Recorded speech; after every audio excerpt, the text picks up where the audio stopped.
those two students that we invited in met the grade level standard. And I didn't think they could. He goes, "They're not the problem, we are." And everyone just started bawling because you realize that it wasn't the story and the narrative that we had all been told that these kids can't. So why bother trying? And all of a sudden, we created, and it's my favorite UDL quote, like, when the conditions are right, everyone can be successful. And these two kids who didn't have the prerequisites, who didn't, maybe, who were modified since probably the day they started school in kindergarten, who had never been in an academic class, showed evidence in that lesson of minimally meeting the grade level standard. Like, when you see something like that, you can't unsee it. And how were resources used there? Co-planning. The teacher didn't have to do it by themselves. We talked to the students. We made sure everyone knew their roles and responsibilities. We made sure that the materials were there that they needed. They made sure the planning was there, the collaboration was there, and those students were able to meet a grade level standard.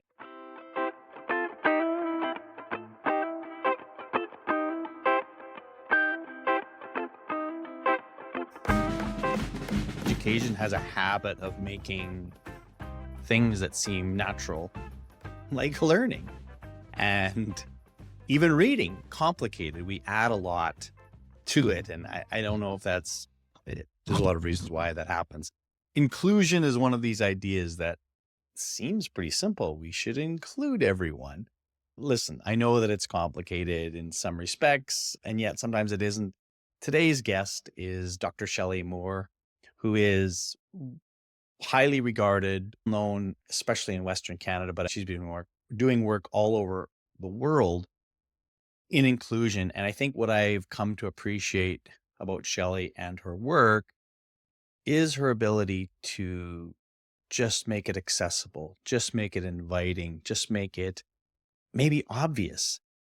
She's not oblivious to the fact that it can be a challenge sometimes to do, but she also has a wonderful presence about her in the way that she makes this seem like this is something we can do.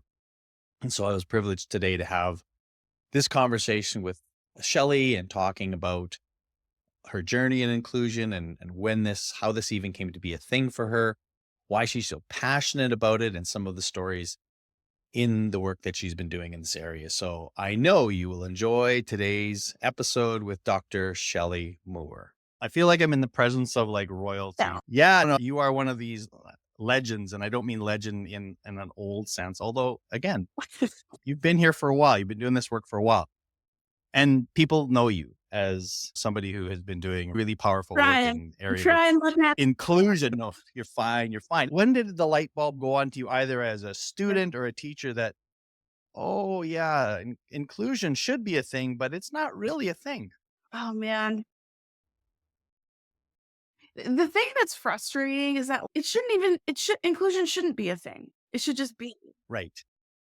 Do you know what I mean? And Yes. this has been this long lifetime inquiry of like, why are we fighting so hard for something that just is? Like, why is this so hard? If there's anything we can guarantee in this world is that it's diverse. Like, why is this so hard? If I were to think back, like when I realized that this was a thing, I could definitely connect it to my own experience in school. Right? It was probably grade 3 that I was like, yeah, don't fit here. So this is not a place where I feel like I'm good at this or that I fit or that I belong. And at the time I wouldn't have been able to like say the word inclusion. But I actually, and you know what, even more than that, I think when I actually realized it was a thing was when I actually felt inclusion, when I actually felt supported and felt like I belonged and felt what school could be. And that was my grade 8 year, who taught me in grade 8, Leighton Schneller. I know, so that's our connection. You know how you don't know what something is until you know what it isn't? Yes. And you don't know what something isn't until you know what it is? Like, it probably was that year, my grade 8 year, which was following the year that I got expelled in grade 7 for beating up my bullies. Like, there was these tumultuous paths of school is not a place where I want to be, to all of a sudden this year where I'm like, oh my goodness, why I want to be here all the time. And that's when I realized that that school could look different. And maybe that's where it started, where it just be like, hey, wait a second, school, it doesn't have to be a garbage dump of stress. Maybe it can be a place that I find myself being successful and feeling connected. And the kind of grade 8 kind of gave me that glimpse. And then I didn't feel it again until grad school, where I realized that it's okay to learn in a different way. Cause I went to Simon Fraser University and everything was inquiry oriented. And I never felt like I was good at school or that I was smart and I was barely surviving. But then when I got to grad school and all of a sudden I'm like, hey, I'm good at this and I can learn. And but again, it was one of those ideas. It's just like, oh my goodness, school can be a different way than what we know. And so I think there's these kind of glimpses throughout my life where I'm like, wow, the narrative of education is so negative for so many people, but it can be different. It can be different. And so I think when I think about inclusive education, yes, it started working in the special education field, but what it's really evolved for me is education needs to be better for everybody. So like a glimpse is not Yeah. enough. Some kids never have glimpses of what school could Right. be. And so it's just become this fire that drives me because it's just we got to do better. We got to do better. What what did grade 8 look like then? I'm Well, curious to know because again, at that yeah. time, probably I don't know, we were using the word inclusion. What's really interesting about my grade 8 year is that I went to a school because I grew up in Edmonton. You're gonna love this because this school was the first middle school in Edmonton. Every other school was a junior high, and I didn't actually know the difference until when I was older. But how middle school is supposed to be, it's supposed to be designed using middle school research pedagogy and methods. It's not just a school for younger high school students, which is a traditional junior high. And it was a brand new school, so they didn't have to deal with the this is how we do things. And so they created this school, this middle school, all designed around middle school pedagogy. And so if you think about what's the most important thing to middle schoolers, There are their friends. brands, so everything was organized around community. So the grades, so grade 7, 8, 9, it was across grade groupings so that we could stay together as a cohort for 3 years. We had a home room and a home teacher who taught us our core. And then we had teachers come to us instead of us go to teachers so that we could stay together. Everything was taught in those kind of cross grade. Like we learned grade 7, 8, 9 math, which was interesting because it gave us more time to meet outcomes. It was UDL before UDL. Everything was project based, collaborative. We could show our learning in different ways. The school was organized by teams. We went home early on Thursdays so teachers could have collaborative time. Every team had 4 classrooms, which had a special educator and an educational assistant. And it was inclusion, I think, before we even called it that. It was the first time we had kids with intellectual disabilities in our class. It was the first time we had educational assistants in our class. It was the first time I saw co-teaching and not knowing anything about anything.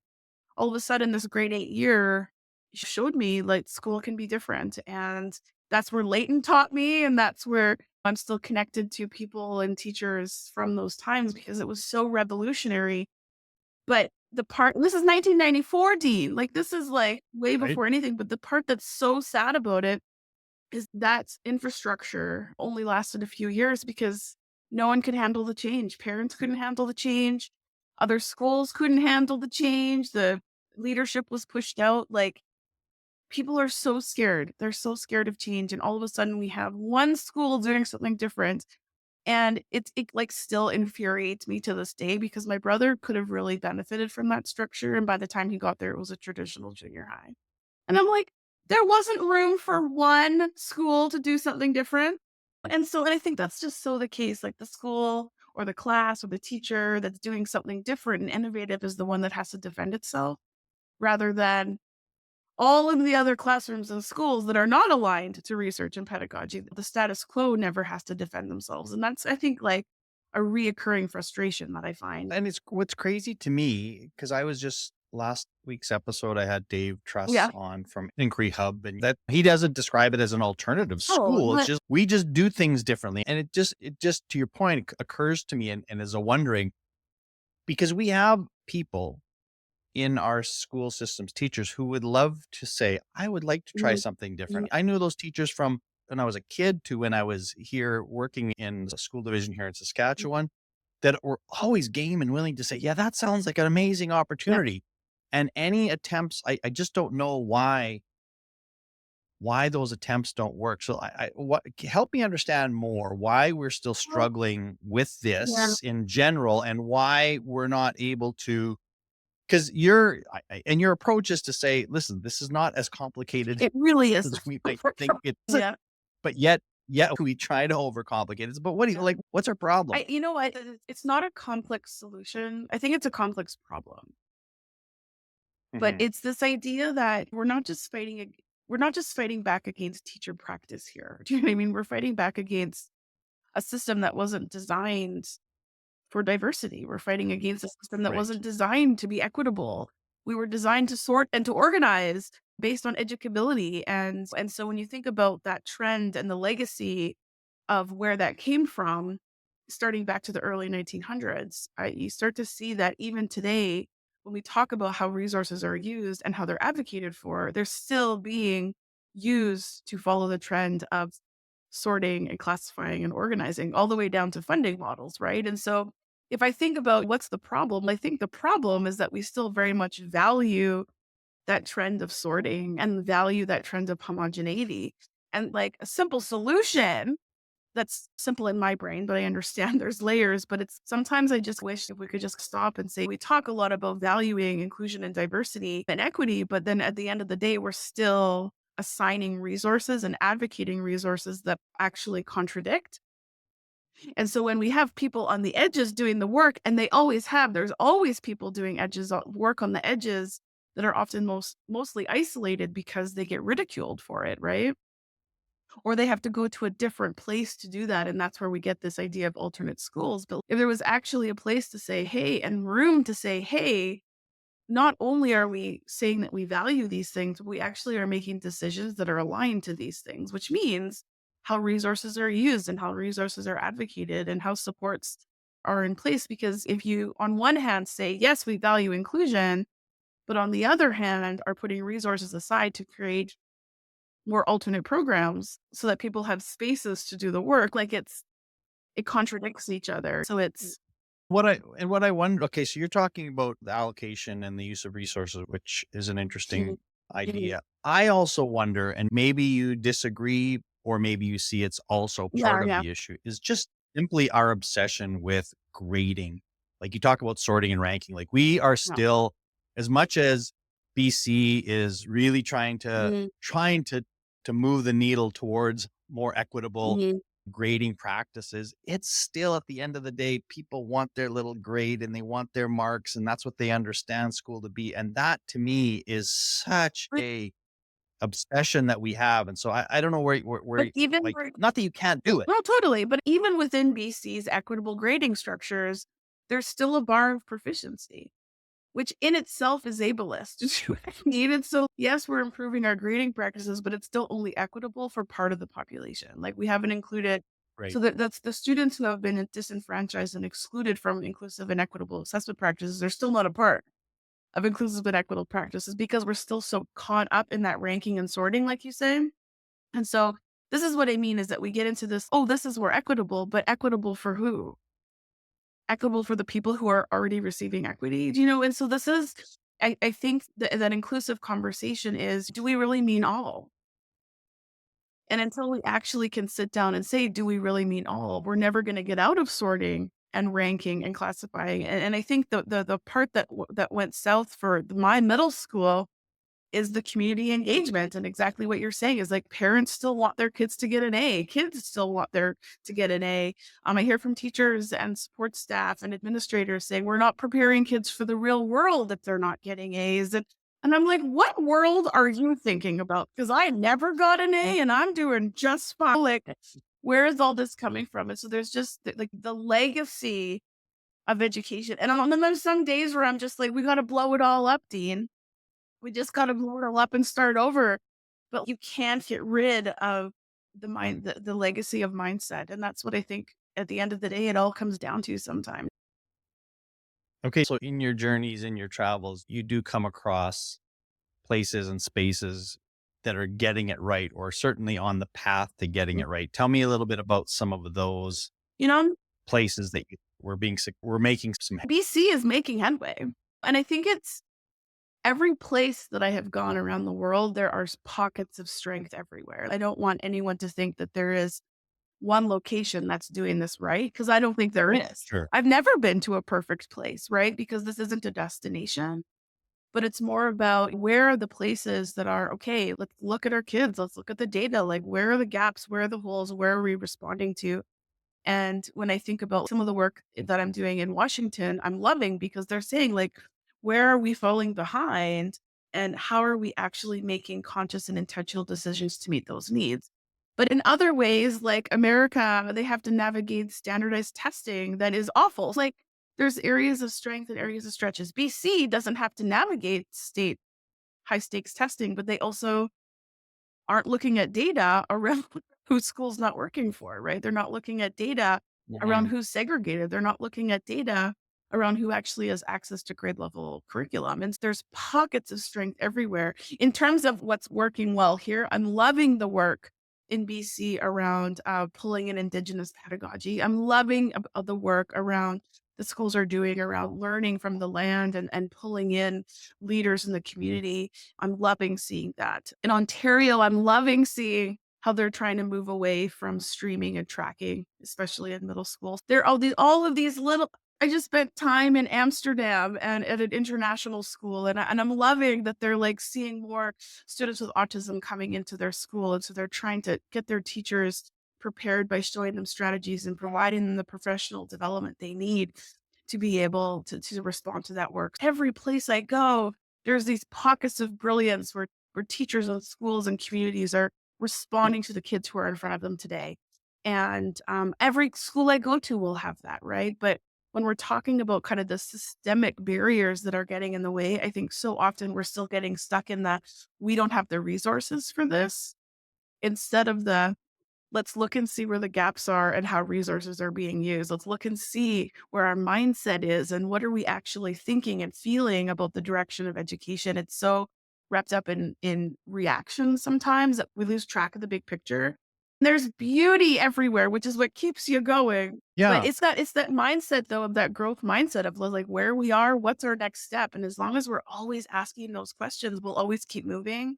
And I would rather that mindset than any place that thinks they figured it all out. I'm not living as deeply in this world as you are, Mm, but also knowing that everybody is responsible for inclusion. absolutely. It's not a certain job. I will say that there is certainly in general just better mindsets and attitude toward it. Mhm. It's, yeah, we have to do this. And so it's not I feel like if I went back 10, 20 Yeah. years, you had to do more work convincing people why. I think there's less work on the why, and now it's like, "Yeah, how do we actually I do it think though?" we're Okay, I I'm with agree. you. Yeah, I think we're at the point where, like, how do we do this work, but also how do we do this work in manageable ways? I think that's a very fair question because this Yeah. can't just be more work for people. But I would rather someone say to me, "Shelly, okay, help me to understand how to do this." I can work with that.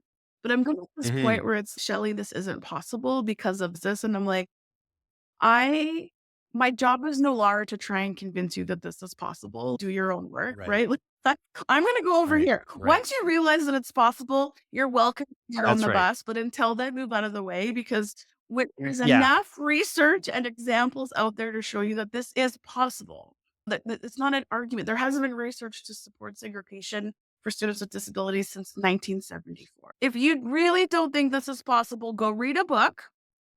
I'm over here doing the work. And I always use the metaphor that's get on the bus. I used to fight people to pull them on the bus. Be like, you need to get on this bus. But then I realized that as soon as every time I'm fighting, I'm not driving. And so it's okay. Yeah. So get on the bus. It has to be a personal Yeah, decision. It has to be like, can't I force in my this. heart, I get Yeah, this. you can't force this. And so that's the part that I find that sometimes mindset, it's the easiest and the hardest. Like Yeah. you like changing a mindset is free. It requires zero resources. But so it's easy, but it's hard because you can't force anyone else to do it. So that's with you. You sit with that, and I'm over here because I'm gonna be Mhm. the person, because of my own experience, that there's gonna always be a reason why we can't be inclusive, always. But Right. to be inclusive is to look for the one reason why we can and let that drive you. And that's how practice shifts. And that's how resources get reallocated. And that's how mind shifts change. And that's how people get on the bus. And it's because it's hard work. It's exhausting work when people don't agree with you. It is. And I think, but one of the things that I would say about you is that you are very good at creating the invitation and accessibility for people to say, I can do this. I Mm. think your 5 more minutes videos were really, they're very, in 5 minutes, here's something you could do. A little And stir of the pot. they Yeah. are. And again, I think, as you said, they're complex. It's a complex problem, but there's some simple things that we can be Yeah. doing. What would you Yeah. say for somebody that's, what are your favorites? If you really haven't started Yeah. on this journey, but you're saying, I want to Yeah. do it. What are like 2 or 3 Yeah. things that you just say, here's the place to start. Here's Honestly, 2 things that anybody can do. totally. I think the 2 biggest things, like practical things that I learned about to do this work, which is they're gonna sound so simple, but they're revolutionary, is the first one is, I don't care what grade you teach, grade 3, grade 12, university, it doesn't matter. If you are working with any type of students in any type of capacity, figure out who they are. Understand that that teaching is not just about filling their brains, their empty brains, but it's about being responsive to who they are and helping them to grow. And there's a great strategy that I have on my website that I can send you, Dean, which is just simple. The class profile, class review process, brainchild of Faye Brownlee, Leighton Schneller, and Judith King, which basically was just like, who are your students? What do they love? What are they good at? But what I think I've really learned over time is we can think that, but what's more powerful is when we actually take the time to ask the students who they are and to bring their voice Yeah. in the process. What do you think you need? What do you want to learn this year? What are your interests and strengths? And so when I work with schools, that's the first thing we do. The first thing we do is who is this? Who, not the kids from 10 years ago, not the kids from Right. last year. Who are your kids right now? And we'll do that process 6 to 8 weeks as to the start of the year. It'll just be like, who are these kids? Talk to them. Ask them who they are and what's important to them. Just that process builds rapport, which is going to increase community in your classroom. The second strategy, which as a secondary teacher was huge for me because it changed how I do everything, is to know the learning standards.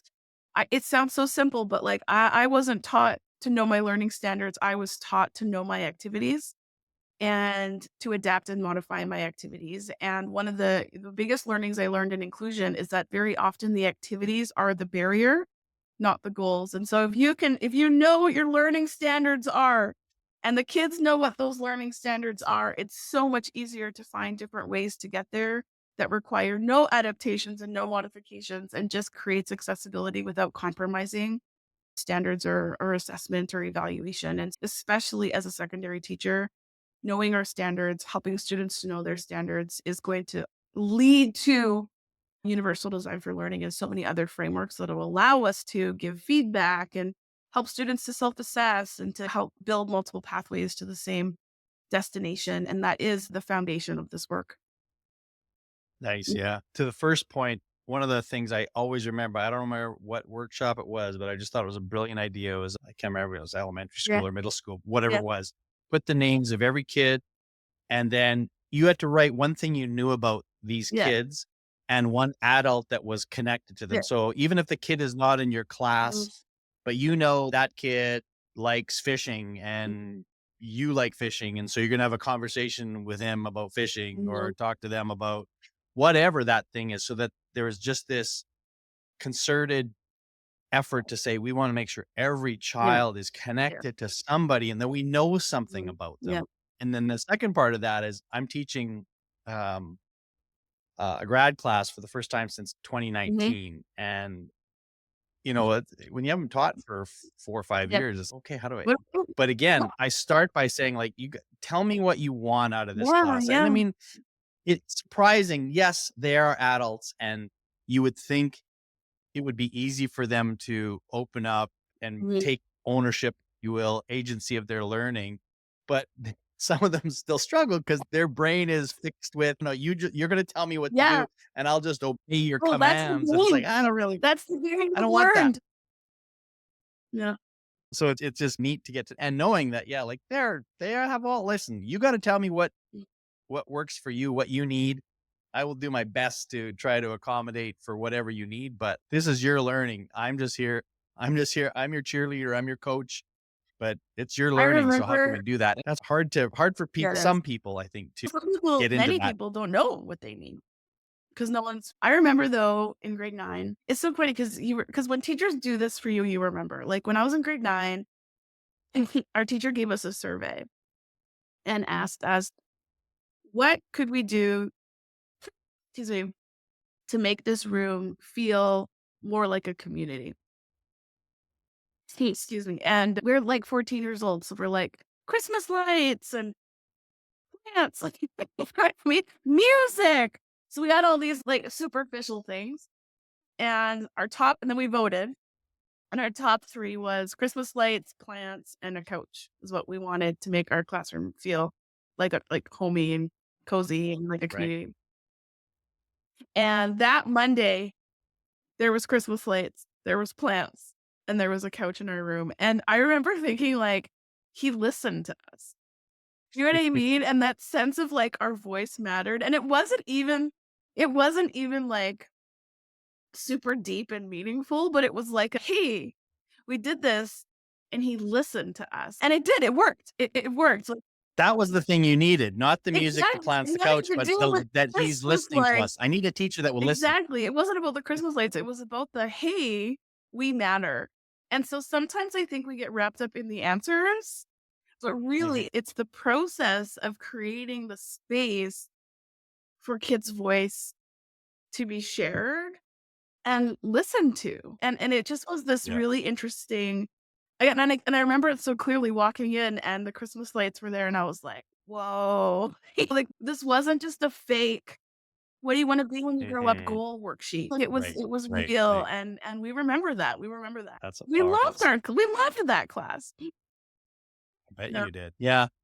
So I know a lot of the work that you do is not, yes, you speak at a conference or whatever, but you also work with districts and schools for extended time. And I think one of the things that probably is most satisfying or drives you is when you can actually see Yeah, success yeah. and you can see we started here and now we're here. And that's a beautiful thing. This episode is brought to you by Advanced Learning Partnerships, also known as ALP. We are a professional learning consulting group that serves communities across North America. We are partners, designers, and agents for change. You can learn more about the work we do at alplearn.com. And now back to the show. Can you just share maybe one of your favorite Well, success stories from all the work you've done? I'm gonna tell you one that happened a few years ago, and then I'll tell you one that just happened recently. Okay, you ready? Okay. Mm. This happened in Alberta. I was at a high school, and, I was working with this team over time, and because my research area is supporting students with intellectual disabilities, and that's my passion. That's gonna be, like, at the end of the day, that is who I'm doing this work for, and but the tricky thing is, especially as kids get older, kids with intellectual disabilities aren't in academic classrooms. And so whenever I'm doing workshops around inclusion, I'm like, okay, so where are your kids with intellectual disabilities? Are they here? And sometimes they are, many times they're not, especially as they get older. And so I'd been working with this school for a while. And so finally I was just like, hey, can we just try it? Like we built up the rapport enough to be pushed. And I'm like, just find me one teacher who's open to this. And the leadership was all on board. They're like, "Okay, we'll get a new one." I'm like, "Yes, always. The new teacher, they're always get them. Yes." So we pull in this brand new Science 10 teacher, and he was you know what? Like, he was perfect because he was open, but he also had a really fair question. He's just, "Listen, like, I'm totally open to doing this, but I'm worried it won't be meaningful for them." And it's a fair question. Like all of us have been taught and conditioned to think that there are some students that they can't access, and 90 minutes is a long time for them to not have meaningful engagement. You know what I mean? This is a real question. And so I said to him, I'm just like, if we can make this class meaningful, are you open to trying? So we just took one class. Like the two students we targeted had never been in an academic high school class before, okay? They were, like, in a self-contained program, and so we're like, "Go choose 2 kids, find me 1 teacher, and we're gonna plan a lesson that's inclusive." And so in the morning, we brought the teacher in. There's no EA, No, we brought the teacher in and we took the grade 10 science curriculum. We looked at the learning standards. We designed an activity that was accessible and also challenging. And then before the class started, we went in and talked to the class and said, "Hey, we're trying something new today. These are things you can do to support these students." And we demystified the disability aspect and just said, "This is just a part of the world. And these students are really excited for coming." And they were on board. And then in the afternoon, we taught this lesson. And this teacher, it was supposed to be co-taught. He's, "I got it. No, I got this." And the two students came in, they were welcome, they knew exactly where to sit. There was no EA, have I mentioned this? And it was a lesson about they were looking at cells and knowing the difference between plant and animal cells. They had to draw them and label them and do all of these things. And so part of the lesson was making sure that there was some sort of student evidence that we could use to give feedback and assess. And so they do the whole lesson. They were there for the whole time. I interviewed at them at the end. They're like, "That was so fun. I want to go back." It just was beautiful. They were like, all the fears of behavior and anxiety were for naught. They were engaged and they had a great time. At the end of the day, and this is all in one day, at the end of the day, we all come back together with the learning standard, with the assessment continuum, with the student samples. And we went through the whole class and assessed them based on the learning standard. And the teacher started to cry. And I'm like, "What's going on?" And he goes, those two students that we invited in met the grade level standard." And I didn't think they could. And he goes, "They're not the problem. We are." And everyone just started bawling because you realize that it wasn't the story and the narrative that we had all been told that these kids can't. So why bother trying? And all of a sudden, we created, and it's my favorite UDL quote, like, "When the conditions are right, everyone can be successful." And these two kids who didn't have the prerequisites, who didn't, who were modified since probably the day they started school in kindergarten, who had never been in an academic class, showed evidence in that lesson of minimally meeting the grade level standard. Like, when you see something like that, you can't unsee it. And how were resources used there? Co-planning. The teacher didn't have to do it by themselves. We talked to the students. We made sure everyone knew their roles and responsibilities. We made sure that the materials were there that they needed. They made sure the planning was there, the collaboration was there, and those students were able to meet a grade level standard. And I think that not enough people have seen that because when you see it, you Amen. realize you can't stop fighting for that because Right. even at the end of the class, the teacher was just like, "That's the most engaged anyone has been in my class. That's the most, like, connected my class has ever been." Usually, they just sit there and don't talk. Like, that was the best class we've ever had, and so I think That Yeah, and like when you share yeah, that, it really speaks to the things that I believe around the value of community, eh and that if you're gonna bring a bunch of kids and put them in a room together, for goodness sakes, they should be learning with and from each other. They should have an obligation to one yeah, another that says, "I have an obligation to this person sitting beside me to make sure that they yeah, are learning and they are having absolutely. that." And I get it. That's not always easy to, but that should be the goal. Otherwise, just stay home and learn in front of a computer. You don't need to be in a room with other It's not people if they don't So matter. and it's unfortunate because what inclusion has become is this: they're enrolled, they have a seat, and they're Right, attending, but it's right, not working, so let's go back. Like, it's so much about this: they're physically there, but they don't have those shared experiences, either socially or in learning. It's actually, and research will show this, often kids who are enrolled are feeling more isolated than when they're in their self-contained settings for that reason, right? But it was such a beautiful example of that it's just so possible. Eh, but we have to do it together. It's not something that someone can do by themselves. And so I think that's what we really took from that experience was we need time, not just supporting students to work together, but time to support the adults to work together so that everyone knows what this looks like and what this means. Because the teacher, he was like, "I wasn't taught how to do this. I didn't know." And so just like, how do we create those conditions, not just for students to be successful, but for educators to be successful to do this work? You said you had a more recent Oh, the more story. okay, so the more recent story was I was working with this group in Washington, and so there's a piece. So here's the thing, because I read a lot of research, and the research it's one thing to read research, but it's another thing to see the research that you've read, like, in real life. And so there's a piece of research many pieces of research that say students who have intellectual disabilities, when they're included in general education classes, they just have more access to age appropriate curriculum, literacy, more engaging content, and just having access to those things will benefit their outcomes in a positive way moving forward, which is one of the biggest rationale for inclusion is just by just being there, you're exposed and have more opportunities to engage in grade appropriate content. So I was working, it's a grade four class in Washington.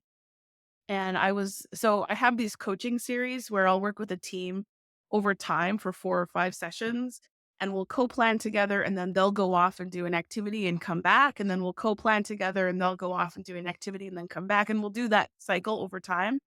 And then at the end, we look and say, what did we notice? What did we learn through this whole series? And so we go through a whole curricular planning process over a year where we're looking at the science curriculum and we're planning it in inclusive ways. And there's multiple students. Like they created this as an inclusive class. There's too many kids with disabilities in this class, but it's their first time. It's their first time doing this in this elementary school. So they have a willing teacher. And so they did this inclusive class. And it's like, it wasn't a perfect scenario, but it was their first step. And like I say, I will always Mhm. work with schools that are moving, even if it's not perfect. So we get to the end of the year and we're trying all these things out. And then the students were assessed in the state test. And now, before I say anything, I am not a state test advocate. But one thing that was unbelievable was the reading scores of the kids with intellectual disabilities went up 3 or 4 grades. Like, if you wanna look at data and growth, like, they could not believe by being in this class, even though it wasn't perfect, even though it was not balanced, and even though it was chaos, and even though it wasn't perfect, the students that we targeted with intellectual disabilities, their reading scores like, more than tripled. It was just unbelievable. They couldn't believe it, and thinking about that then, if it was a balanced class, if it was something that the school committed to, like, the impact that could have over so many other students, and that's what the research shows, like, when they have access to grade level learning opportunities, that's going to Mhm. affect them in so many other areas, and it's so much linked to that idea of presuming competence, like, kids can do it. So let's provide the opportunities for them to do. But often in the self-contained settings, they don't have the opportunities. And so it was a pretty powerful moment of, oh my goodness, because they were like, this teacher was exhausted. She was tired. I don't know if this is going to work because they'd never seen it before. And then we saw Mhm. the results and she's, oh, this is worth it. So it was cool. It's cool to see. And listen, when you say the teacher is tired or Mm. whatever, that describes Oh, 99% of we're every teacher. They're exhausted. all tired. They're all Yeah. overwhelmed. And I know, listen, I am as engaged in the well-being conversation as most are and trying to figure out what that could mean. Your stories tell me also that it's always gonna be hard. Like the jobs there's never gonna we're gonna make this job easy. Never. Never. It's where you're working with kids. It's hard. Never. That's what Yeah. it is. That's just know Mhm. that. However, when you see success, I would venture to say that, and this is just you I have no stats to back this up, but intuitively that those kinds of teachers who experience and Mhm. see that kind of success from their students are they're in it. They're not burning out to the same degree as Mhm. those that are putting the burnout waving the burnout Mhm. flag. Again, myriad of reasons, but one of them probably is I'm not seeing these stories that inspire me from my Stories students. And again, I'm not that's not a no, blame on a no, teacher no. necessarily, but Stories are that's fuel for that's sure. The thing also that the thing I think that's also really important to acknowledge is that the people who are a part of these stories are people who are willing to be vulnerable. They're willing to reflect on their own past, they're right. willing to change, and they're willing to work with others. These stories come Mhm. from people who are working alone on the sidelines. And Right. I think Right. sometimes I know that there's been this really unfair expectation that teachers have to do this work alone. And that can be very isolating. And often pushing back on that is, I'm not going to change my practice. I'm not going to work with others. Because I was that person. That's exactly what happened to me. Like, I'm overwhelmed. I don't have time for anything else, but that's not where the Mhm. stories live, and that's not where the fuel is to keep us going. And the Agree. thing that I think I really learned through this process as a practitioner and as a researcher is if you want to find those stories of success, we have to open our doors. If you want to get that fuel to drive us through those hard days, we have to figure out how to do this with people who may know different than us. Like it's a multiple expertise model, but it requires vulnerability, which then also requires feeling supported. And so this is why I always come back to resources because that's where I think the role of resources come in is how do we create opportunities for teachers to do this work together? Because honestly, the stories will just keep coming if we keep working together to create space for them to emerge. And like you say, I agree. The burnout flag comes from isolation. The flag comes from continually seeing kids not being successful, but it's also being like, okay, so how do we do this work differently? And it's not about doing more with less, it's about doing different with more. And I think that has been something I've held on to over time to be like, okay, what can we do? What do we still need to do? But also, what do we need to let go of? And there's nobody that I know of who is smart enough to know all these things, and No. this is why we need one Yeah. another to figure it out together. Like, I know this much Yep. stuff, but this much stuff is only good for Yeah. this many kids, and so I think that and that's just a big cultural thing in education is that we all part of the reason why many people take the job is because there's this sense of I get to be my own boss. I close the door. It's my classroom. I get to do all that. And that's great. You have some autonomy and you feel like you're in charge, which is great. However, that only will take you so far. And at some Mm, point, you have to open your door and say, yeah, yeah.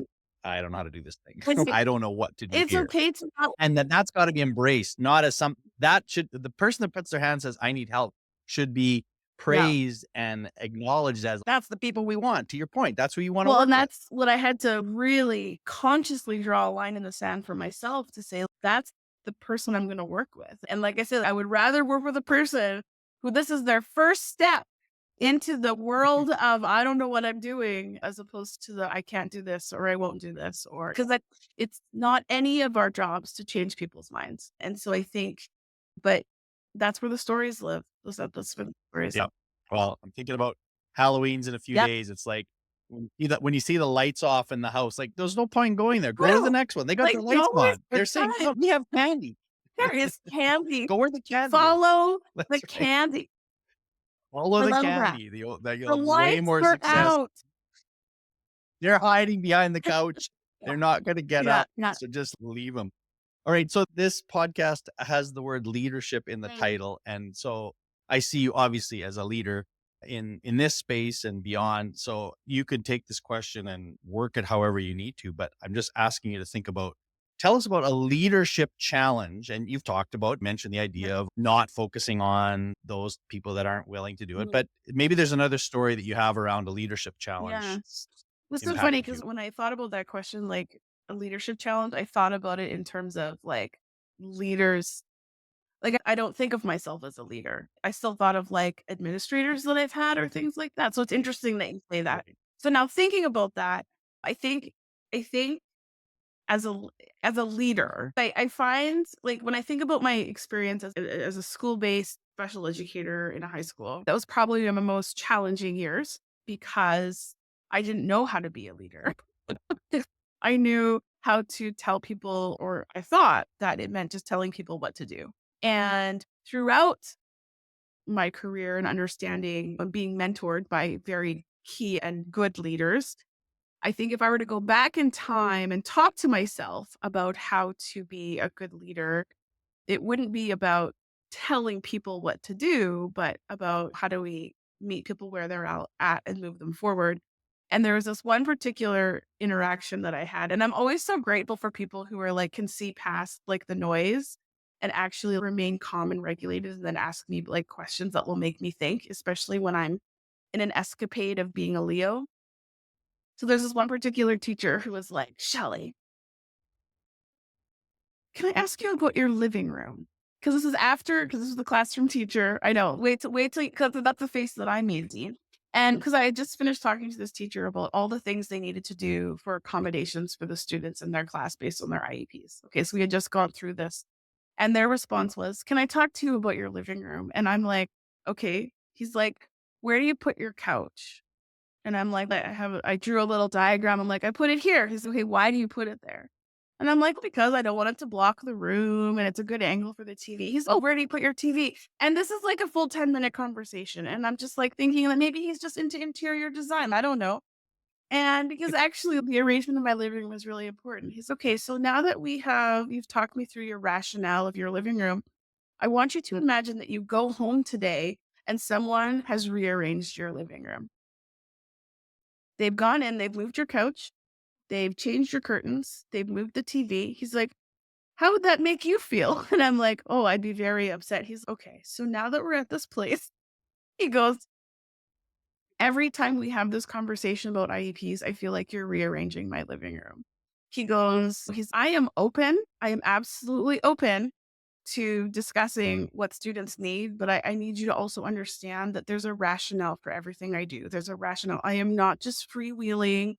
There's a reason for all of this. I can't, it's very hard to work with you when all we do, it's a one-sided conversation of you should do this, you should do this, you should do this, without the why are you doing this? How could we integrate this? Right. And it was a humbling moment, but because I totally got sucked right in to the whole metaphor.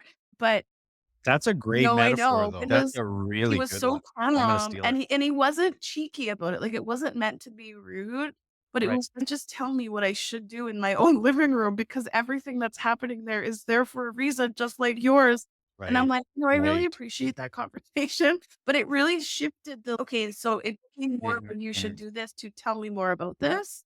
Like, Right. "Why are your desks arranged this way?" And talk to me about space Right. here, and it became much more of a collaborative opportunity to say, "Okay, this student really needs access to be able to take breaks. Is there a place that would work in your room?" As opposed to, "This student needs to sit right here by the door, but you have a chair there, so you need to move the chair." It helped me to understand Mhm. that there is another story that's happening here that I didn't realize, and it's changed how I go about a lot of things in my life, understanding that everyone has a rationale based on their experience That's and the whole entire history of their world. yeah. No, that's a great I love that. That's a great little lesson to be Mhm. learned. So here's, my last kind of real education-y, Okay. serious-y Okay. question.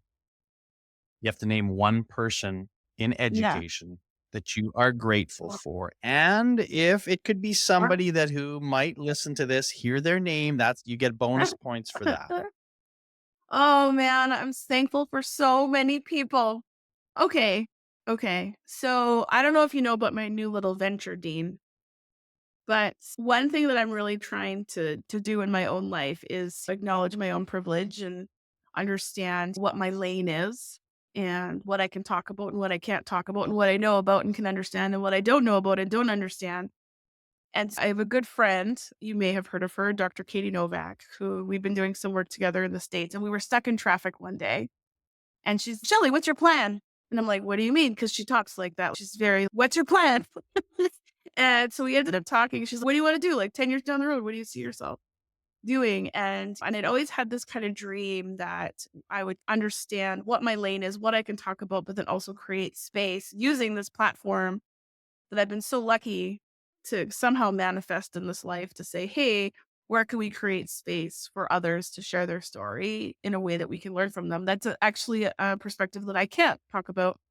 And so over the last few months, we've been reaching out and strategically connecting with people who have stories to tell and in the world of education. And we've called it outside pin consulting, which is how are you on the edge, living on the edge and doing the work? And how do we amplify your voice in ways and carefully creating this collection of parents and researchers and self advocates and different lived experiences. And so we just released a new consultant yesterday, and I think this is gonna be my person that I talk about today, asking me who am I learning from, and so her name is Joanne Picard, and she is a university student at the University of Alberta, and she is disabled. She uses eye gaze technology to communicate and has lived a life of discrimination and celebration and accessibility and barriers. She has this incredible perspective, and I'm so excited to continue to learn from her, but to also provide space for others to learn from her. But the best part about her is that she's so funny and super sassy. And so she's going to be the person that I'm going to answer your question which is Joanne Picard is a leader in Canada around disability access and is disabled herself and so has this really incredible perspective that isn't often heard or listened to. And so I'm really excited to do more work with her. Yeah. Fantastic. Thank you. Appreciate that. All right. Home stretch Yeah. here. 3 quick questions, rapid fire. What are you reading? What am I reading right now? A lot of books about Peppa Pig and Been there, done. That's old. We've moved on. We're on. Okay. Peppa Pig. yeah, Yeah. yeah. Peppa Pig. She really likes John Clausen. He wrote Where Is My Hat, but he also has this book called The Skull. My daughter loves skeletons, so that's one that we read every night. So just a lot of children's literature is what I'm reading right now. Yeah. Okay. What about when you're not trying to change the Mhm. world and all that other stuff? Do you have anything that you watch that's, I don't know, if it's guilty pleasure, Absolutely. I'm all in on it Absolutely. too. So Like, I have a very good friend and colleague whose name is Lori McIntosh, and she is on Traders Canada right now. And oh, my wife's watching that pretty yes, hard. so ask Okay. her about Lori. He's on the show? Yes, she's on the show right now. She's Okay. still there. Okay, I will ask her because I come in the room every Yeah. once in a while because we do a couple things together. That's not one of them. But anyway, I know I'm familiar with the She's a show. kindergarten She's all teacher in. in Lethbridge, Alberta, and she is on Okay. Tra I've never watched Traders before, but she's Shelly, do your homework and watch season 1 so that you're ready for season 2. And so I watched all of season 1 and I totally got hooked. And so now I'm watching them from all of the countries around the world, but Traders Canada is still my favorite. And so she's still in, folks. Lori Okay. McIntosh. Okay. Cool. Very cool. Last Yeah. question. You of all my guests are living in what is, I don't even know. I don't know if it's a hidden gem. I mean, there It was an is, I article guess, that a was more just released in the New York Times the other day about it, so it's okay. definitely not hidden anymore. No, and this is the thing, so I don't even know if you're allowed as a resident of Bowen Yeah. Island, maybe you don't want people to come, so you're not supposed to talk about it's like Fight No. Club, you don't talk about Have Bowen you ever Island so seen people don't come. have you ever seen the Bowen Island bumper sticker? It says, No. "Tell your friends it's awful here." Yeah. Okay.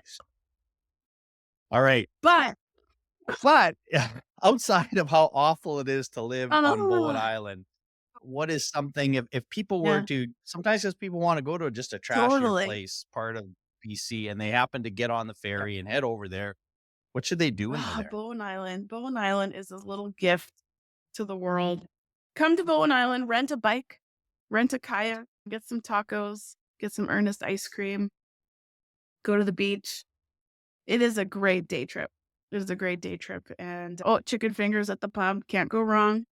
Yeah, Okay. no, it's I was there in August. What's the winter vibe what's island? really lovely about the winter is that the permanent population of Bowen is about 3,500, and in the summer, it Okay. doubles.